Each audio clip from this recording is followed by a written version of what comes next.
de front. Paris a été l'espace quelques heures cet après-midi, la capitale diplomatique de la planète, avec la signature solennelle des accords sur le rétablissement de la paix au Cambodge, en présence du secrétaire général des Nations Unies, des ministres des Affaires étrangères de 18 pays, dont les États-Unis, l'URSS ou encore la Chine, et cela sous la présidence de François Mitterrand, qui a estimé que cet accord tournait une page sombre de l'histoire de ce pays. Bernard Lebrun.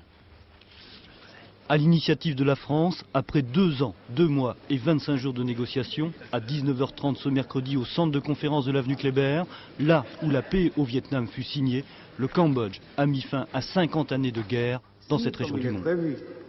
Le Conseil de sécurité entérine les accords de Paris.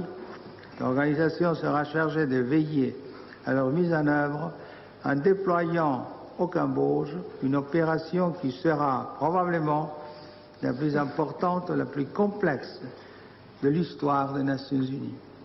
À compter d'aujourd'hui, le peuple khmer va retrouver la pleine maîtrise de son destin. Il n'appartient qu'à lui de déterminer son avenir politique et personne n'acceptera qu'il connaisse de nouvelles souffrances.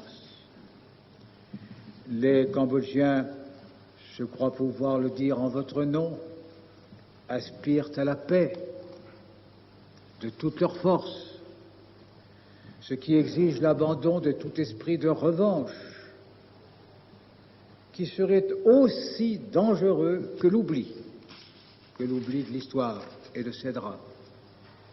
Après des années de guerre et de destruction au Cambodge, c'est pour moi un plaisir et un honneur de me trouver une nouvelle fois à Paris et de participer à cette cérémonie historique qui va mettre fin aux souffrances et aux malheurs de mon peuple.